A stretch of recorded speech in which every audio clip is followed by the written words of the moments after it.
Karita seorang manusia anu buaya tentuan hidup sangsara hayang lumah ku jalan mujalan.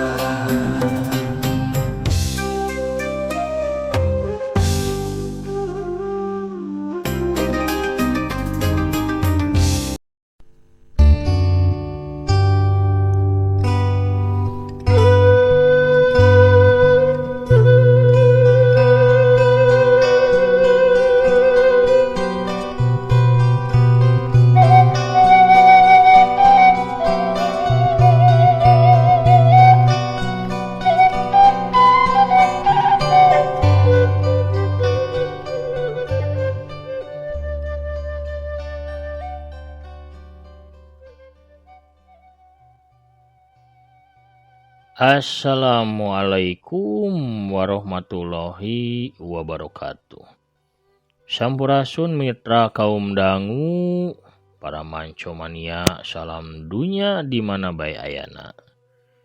Wilujeng wengi wilujeng patebang dangu denya sareng aki di acara dongeng Sunda anu dipancar luaskeun ti Kandaga Mancomania YouTube. Tempat ngadiungna para mancawar salam dunia anu mika memet kana dongeng Sunda. Waluya dongeng Sunda, waluya ki Sunda.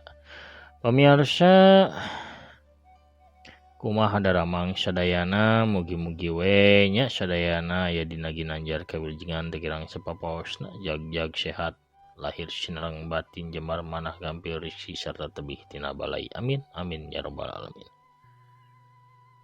Urang ngeureuyeuh neraskeun deui hancanu katunda lalakon Naug Wadal nu ninca kana episode anu ka 21 salikurnya. Ieu dongeng rekanaki oke didongengkeun ku Agi mugi wae sasieun sabanjeureun ti Aisyah janten enteung nya. Aya hikmah nu tiasa dicandak oge janten pangeling-elingnya kana diri urang sadaya dina kumbuh hirup dalam dunia. Urang keureueuh dongengna satacan aki mada dongeng mangga kangge nu mean mancon mean ngadengkeun ulah asa-asa di subscribe heula di toel tombol loncengna supados aya notifikasi upami aki neraskeun hanca dongeng. Hatur nuhun kasadayana nu parantos subscribe, like, komen, oge nge-share dongeng-dongeng aki. Pamirsa, urang amparkeun dieu nya sama kawitanana para samakna saur bajigur sareng sepancauna mangga kaparayun sadayana prung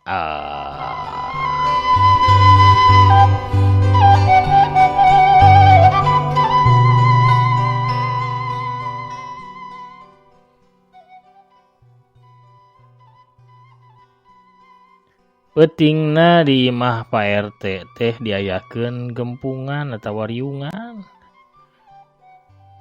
Nu ngariung di patengahan imah Pak RT teh aya Pak RT selaku tuan rumah, Bah Gawok, Juragan Barkah jeung Jang Suma. Geus yang hareupan si kopi nu ngebuel keneh dilalabuhan ku goreng sampe. Wah, cenah wah nasibna Mang Kemet teh. Kuring sada dulur-dulur nu aya di dieu teh hayang apal sajelas-jelasna. Sabab basa harita di walungan mah keur beurang kami ngan ukur ngadenge abah cacarita sorangan. Sarta ukur nempo sakadang buhaya teh anu sisitna hideung, ukur sacalangapan we hungkul. Ceuk Pak RT ka Bah Gawok.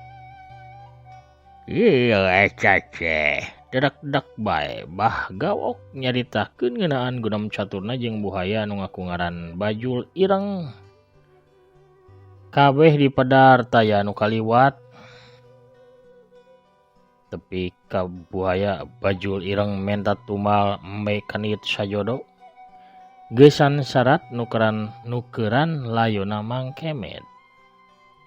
Ya kitu obrolan awah jeung eta buaya teh, cek Bah Gawok mungkas caritana.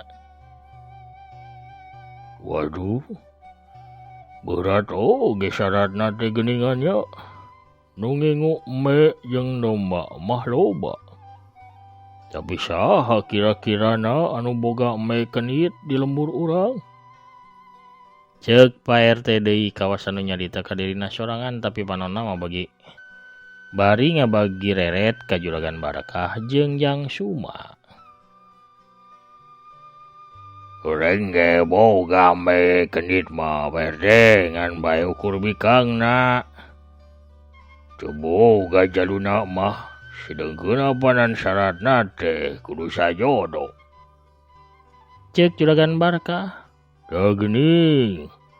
Bikangna mah geus aya di Juragan Barakah. Kari mikiran jaluna medenya. Kumaha mun diganti ku me biasa wae jaluna mah bah. Meunang teu. Cek Pak RT. Teu bisa Jang RT. Bangsa siluman mah saklek eta teh. Lamun geus A nya kudu A, lamun cenah B nya kudu B. Lamun ku urang digunta-ganti sangeunahnya pada laur. Bisi tamiang melit kawitis, bisi aya mamalahnya. Walon Bah Gawok. Udah Abah teu mampu gitu bikin meruhkeun eta siluman bah. Udah lamun eta buahaya bisa dielehkeun ku Abah mah. Manehna teh bakal nurut. Teu kudu deui ditumbalan. Bikin Mang Kemet teh pasina bae langsung dipasrahkeun. Ceuk Pak RT deui ka Bah Gawok. Bah Gawok teh teu waka ngawalon manehna kalakah nyuruput heula cikopina bari ditiupan heula. Satuluina malah nyeuneut udu daun kawung anu meunang ngalintingna. Cekes buel-buel pelenyung udu diseuseuk bangun nikmat nakar haseupna diserbungkeun ngaliwatan liang irungna. Lamun ukur yang hareupan buaya hideung eca mah Abah teh masih sanggup pikeun ngayonannya. Jabina eta buaya teh ngan saukur pangkat ponggawa panjaga tapal wates. Masih aya sababaraha tingkat atasanana.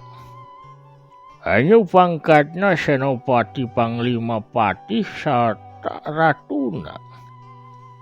Dijir ku Abah, lamun ponggawana aya anu ngaganggu. Tangtuna bae nu sajana teu moal cicingeun. Dah, wikeun yang hareupan anu sajana eta.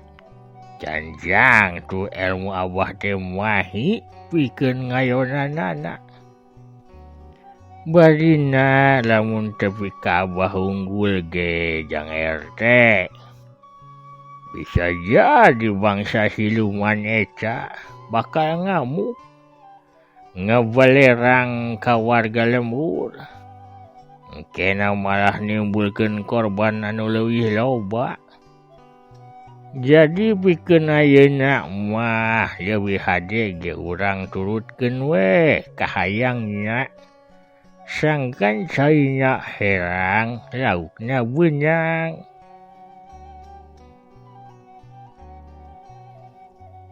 Lain ari Mang Kemet teh geus nyieun kasalahan naon cenah Bah. Tapi kadibawa ku bangsa siluman buaya sagala. Juragan Barakah anu tumanya sabab penasaran pisan. Hayang nyaho ka sang tukangna tapi ka Mang Kemet ditandasa ku bangsa buaya anu ngageugeuh di walungan Ciwidey. Si Bajul Ireng teh tidak nyebutkeun secara gamblang. Manehna ukur nyebutkeun. Lamun Mang Kemet teh boga kasalahan gede ka Kanjeng Ratuna kitu cenah. Ngeunaan kasalahanana Abah ge teu apal. naon anu geus dilakukeun ku Mang Kemet walon Mbah Gawo.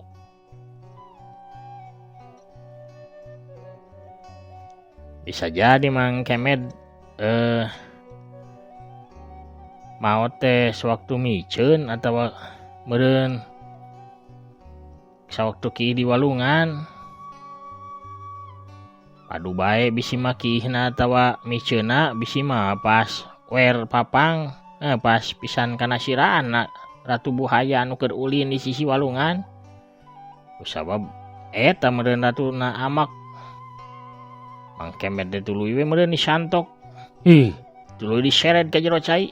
Meureun eta ge Jang Souma anu tita tadi ukur ngabandungan harita milu nyarita.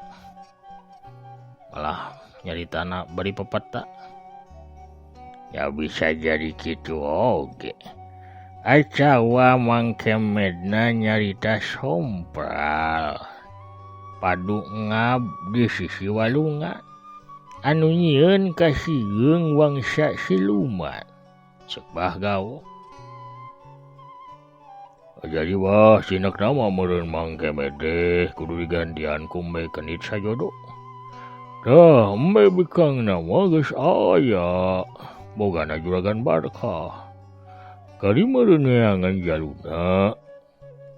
Kira-kira saha anu boga Embe Kenit jaluna di lembur urang? Gan Ujang. Cek Pak RT dibari rutret ke juragan Barkah sarta Jang Suma. Aya Pak RT ngan bae lain Embe asalna mah tapi na doma Garut. Doma anu buluna hideung meles kabeh tepi ka panon kuku jeung tandukna oge hideung Pak RT. Nah kaci kitu Embena diganti ku doma. Jang Suma anu harita nembalan. Dah. Bah, kumaha bah naha kaci Embe diganti ku doma. Cek Pak RT bari neuteub ka Mbah Gawo. Benyang tinyaun-nyaun. Jadomba ge Embe keneh eta teh. Ngan beda buluna we hungkul rada galing. Sok we domba disadana kumaha ayo. Me cek Jang Suma. Nyarupakeun sadana domba.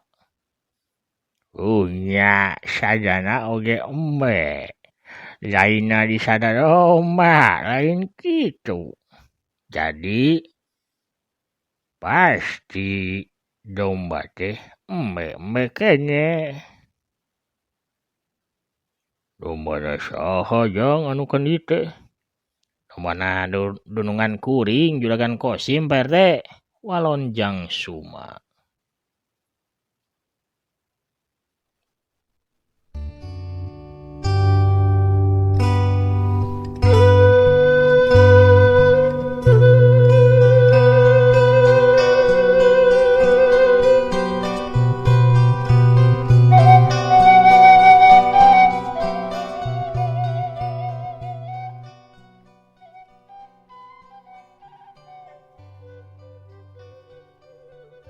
Oh, anu juragan Kosimnya. Amun kitu mah beres satu masalahna. Embe Kenit bikangna anu juragan Barkah. Embe domba meureunnya domba Kenit jaluna anu juragan Kosim. Kari isukan dibawa we saduana ka sisi walungan tuluy dibencit. Rebes tah. Keke. Ulah ngagampangkeun urusan gitu Pak RT. Nya ari Embe Kenit kuring mah karimawa. Teu naon-naon. Eta bogana si Kosim. Kumaha urusanana? Cek juragan Barkah bari mencrong ka Pak RT. Hor. Nah buat bingung juragan. Apaanan juragan teh tos nyanggemkeun lain. Yen bakal nanggung waler ail alias nanggung jawab sapinuhna. Karena segala urusan Mang Kemet nyaeta waragadna. Kusabab meureun Mang Kemet teh apaanan bade gas satyana juragan anu tos ngabdi puluhan tahun. Tah, ayeuna domba kanditna tos aya atuh kantun dipeser ku juragan ka juragan Kosim. Ada napi digendosan ku domba anu sanesna, eta ge mun juragan Kosimna purun digendosan. Reng sipan masalahna. Teu bisa kitu teh, ye. Masalah keur mayaran domba na mah aya kuring teh. Ngan bae si Kosim moal daek mikeun atawa ngajual dombana ka kuring. Sawa manehna mah seakur yang kuring teh geus lila. Salian disaingan usaha manehna ambek ka kuring sabab anakna teu disatujuan ku kuring. Bobogohan jeung anak kuring Neng Arum.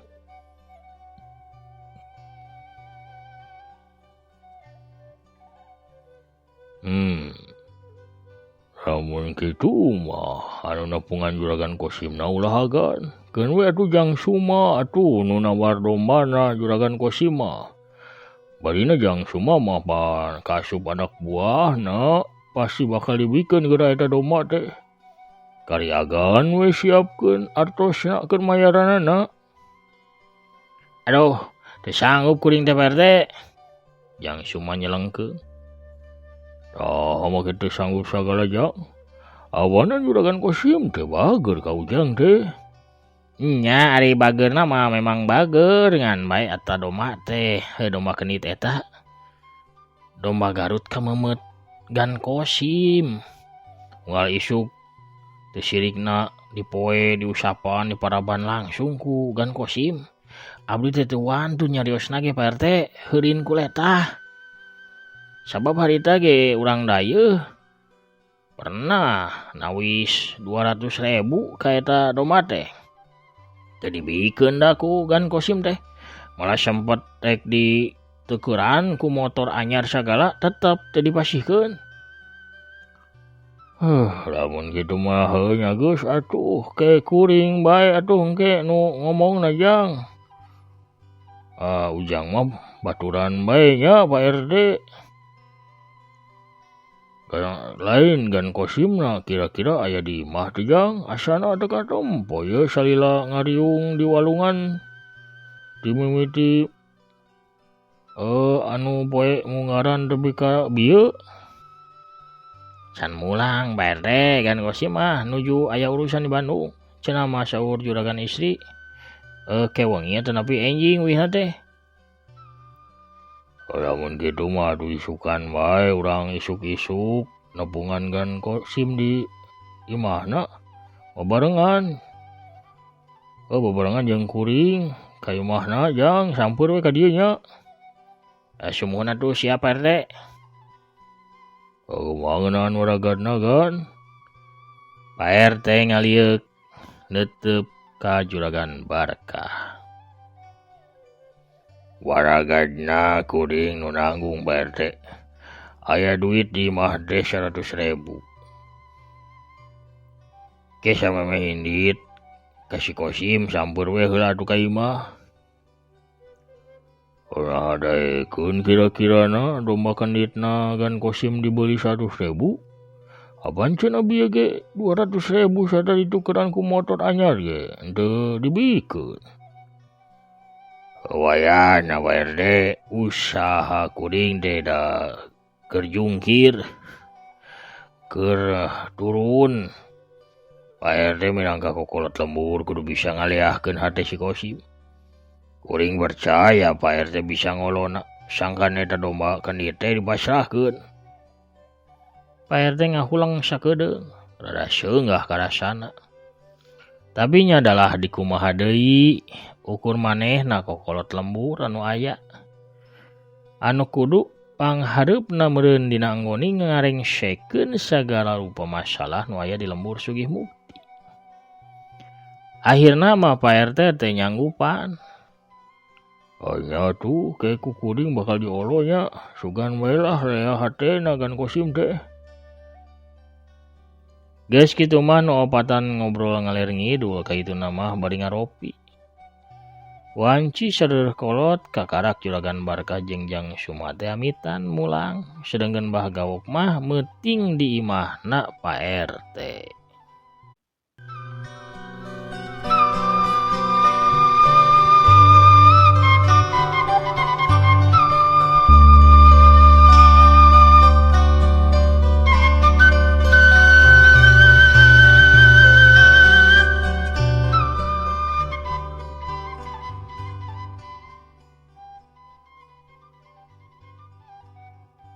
Kocapkeun isukna, wanci haneut moyan, Pak RT jeung Jang Suma geus indit nuju ka imahna Mang Kosim.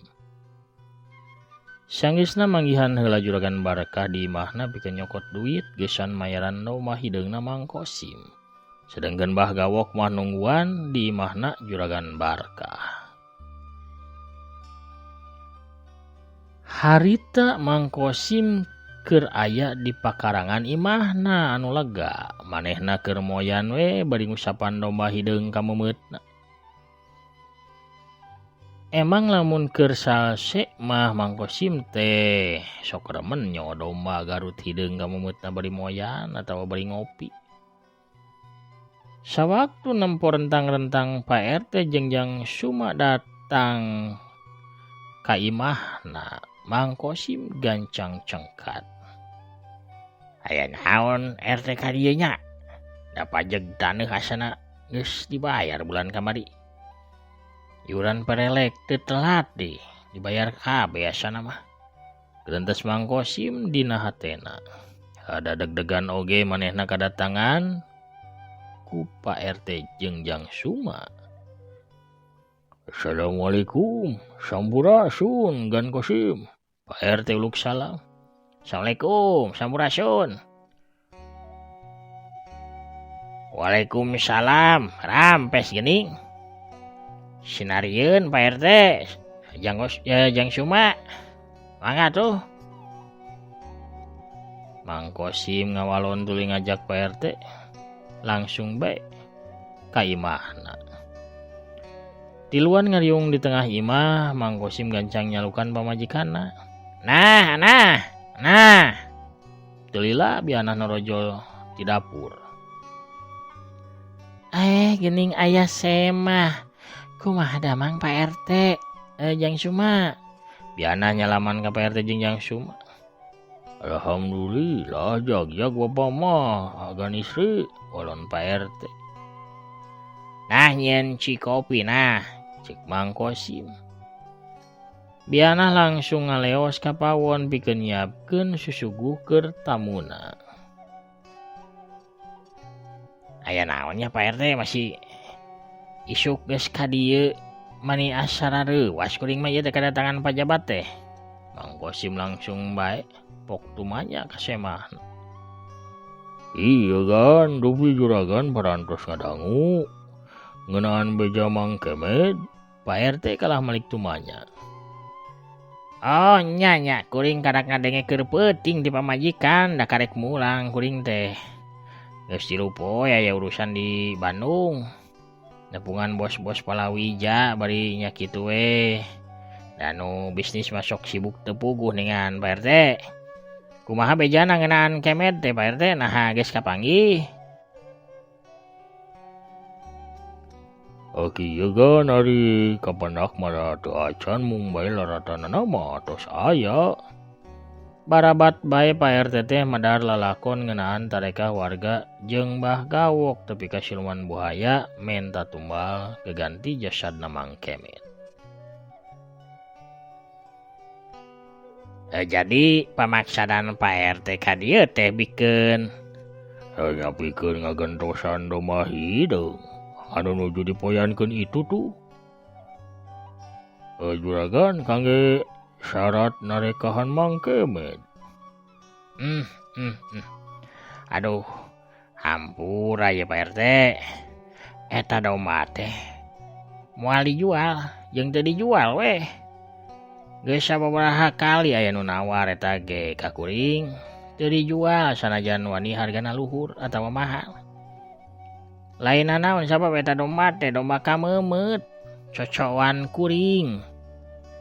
Komode ieu mah rek dipencit cenah tuluy disebakeun ka siluman karunya tuh. Teu tega abdina oge Pak RT. Mang Kosim tang tu bae langsung nolak. Salian ti manehna teh teresep ka Mang Kemet.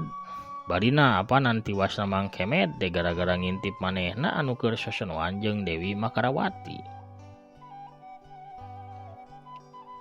Oh wayahna gan tulungan kami sing ridho sing ikhlas gan disuunkeun ridho galihna ieu teh duh sing karunya ka Mang Kemet oge ka warga sadaya anu tos 3 dinten ieu teh haben-habenan we ngupayakeun sagala rupi kangge narekah milari Mang Kemet.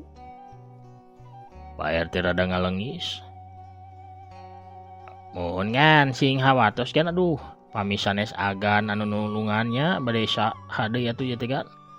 Margi waktosna teh ieu teh samporet mung dugi ka sonten ieu. Yang cuma milu mairan. Sangkan dununganna karunyaeun satalea hatena.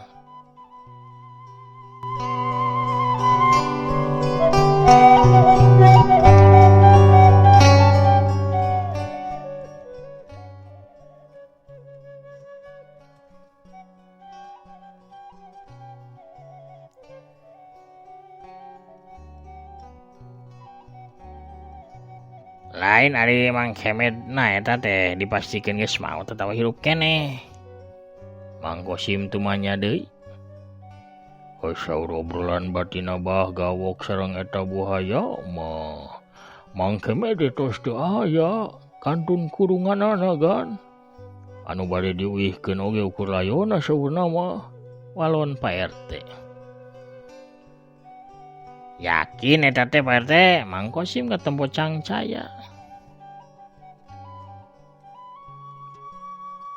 Mang Kemet tos 3 dinten gan leungitna oge moal aya jalmi anu kiat dilebet cai salami 3 dinten 3 wengi atuh. Jalmi nu paling jago teuleum oge ukur kiateun saparapat jam gan. Tangtosna mah Mang Kemet tos ngantunkeun kajabi panginten aya ka ajaiban kersaning Allah. Ceuk Jang Suma.